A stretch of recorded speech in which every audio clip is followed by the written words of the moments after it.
Good morning, everyone. In today's video, we will talk about demand and determinants of demand.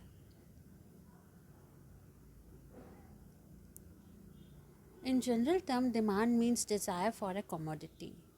But in economics, the word demand deals with the quantity of a commodity that is demanded by a consumer according to their ability and willingness to pay at a given price and in a given time period.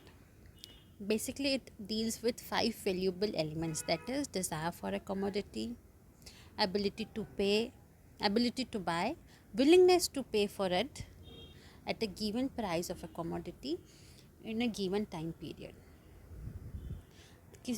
किसी भी commodity की demand के लिए 5 जो है determinants होता है. क्या क्या होता है? डिज़ायर फॉर अ कमोडिटी, हमें डिज़ायर होनी चाहिए वो कमोडिटी की.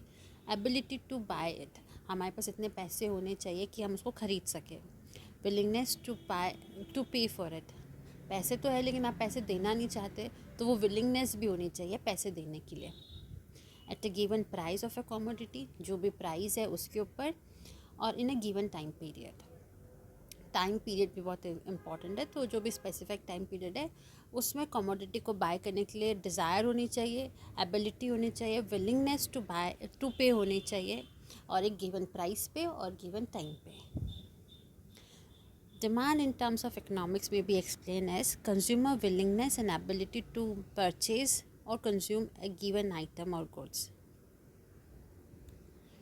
Furthermore, the determinants of a demand go a long way in explaining the demand for a good, for a particular good. For instance, an increase in price of a good will lead to decrease in quantity that may be demanded by the consumer.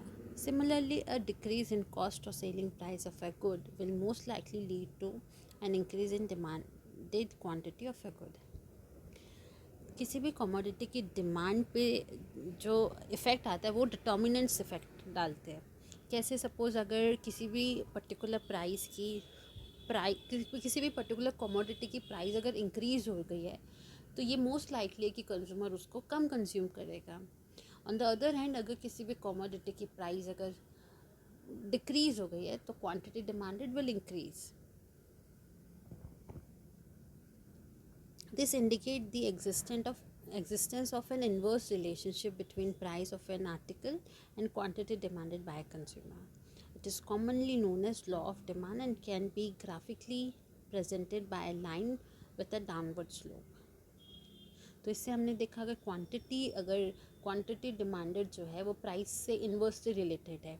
कैसे? अगर price increase होती है तो quantity demanded कम होती है, price अगर decrease होती है तो क्वांटिटी डिमांडेड बढ़ती है. तो इसका इन्वर्स रिलेशनशिप है. और इसी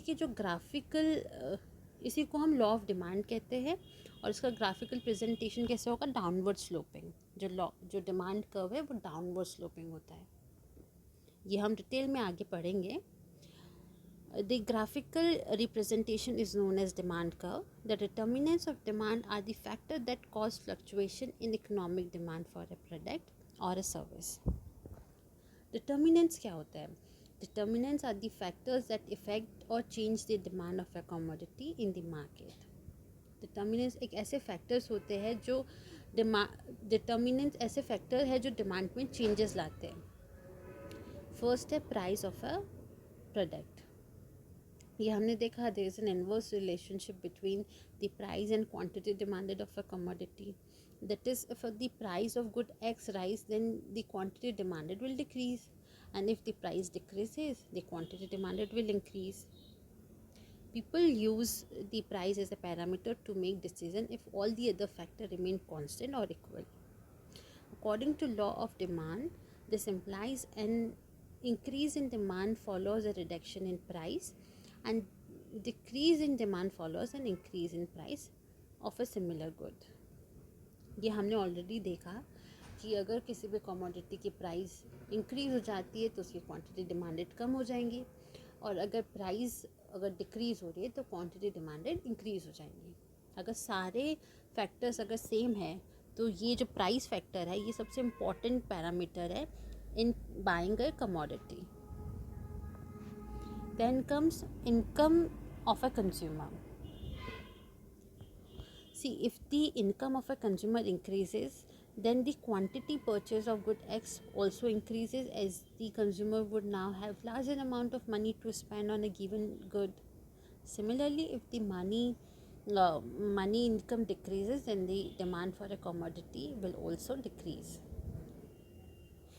सपोज़ फॉर एग्जांपल आप कोई भी एक कमोडिटी कंज्यूम कर रहे थे, तो पहले आपकी जो इनकम थी वो लिमिटेड थी. अभी आपकी इनकम में इंक्रीमेंट हुआ है, तो विल कंज्यूम दैट कमोडिटी मोर. और अगर वह आपके पास अगर आपकी इनकम कम हो गई है, तो आप उसको कम कर दोगे, उसका consumption. So rising income leads to a rise in number of goods demanded by a consumer. Similarly, a drop in income is accompanied by reduced consumption level. This relationship between income and demand is not linear in nature. Marginal utility determines the proportion of change in demand level. Simple सी बात है, अगर आपके पास आपकी income ज़्यादा है तो आप ज़्यादा कंज्यूम करोगे, अगर इनकम कम है तो you will demand less. Then is price of goods और सर्विसेज. रिलेटेड गुड्स और सर्विसेज, इसमें दो तरीके के गुड्स हैं, सप्लीमेंट्री गुड्स, सब्स्टिट्यूट गुड्स और कॉम्प्लीमेंट्री गुड्स. सब्स्टिट्यूट गुड्स क्या है? It is a type of good which can be used by alternating other type of related good. The want of a consumer can be satisfied by alternating or replacing it with related goods. ऐसा good जो किसी good को replace कर सके. जैसे T और coffee, अगर T की प्राइस बढ़ जाएंगी तो आप उसको सब्स्टिट्यूट कर सकते हो कॉफ़ी से. अगर कॉफ़ी की प्राइस बढ़ जाएंगी तो you can substitute it with tea. Then is complementary product. Complementary products, when two or more goods are simultaneously needed to satisfy the need of a consumer, then they are known as complementary goods. ऐसे दो या दो से ज़्यादा goods जो साथ में ही हमें चाहिए होता है, नीडेड होता है to satisfy the want of a consumer. जैसे कि पेन एंड रिफ़िल. अगर रिफ़िल है आपके पास बट पेन नहीं है, तो आप वो हम यूज़ नहीं कर सकते. लेकिन पेन है, रिफ़िल नहीं है, तो भी आप यूज़ नहीं कर सकते. They both are needed together. जैसे मिल्क एंड शुगर हो गया टी के लिए. अगर शुगर है और मिल्क नहीं, तो how will you make a T? Milk है, शुगर नहीं है, तो both these products are required simultaneously to satisfy the want of a consumer. So in case of complementary products, an increase in price of one product will cause a decrease in quantity demanded of a complementary product. Example, a rise in price of bread will reduce the demand for a butter. This arises because the products are complementary in nature. Complementary product के अंदर क्या होता है कि अगर दो product है, suppose जैसे हमारे पास ब्रेड और बटर है, दोनों साथ में ब्रेड बटर हम साथ में यूज़ करते हैं. अगर ब्रेड की प्राइस बढ़ गई है तो ऑटोमेटिकली जो बटर है उसकी डिमांड कम हो जाएंगी, क्योंकि दे आर नीडेड टुगेदर. अगर आप अफोर्ड नहीं कर पा रहे ब्रेड को, तो बटर किस काम का? तो बटर की डिमांड अपने आप से ऑटोमेटिकली कम हो जाएंगी.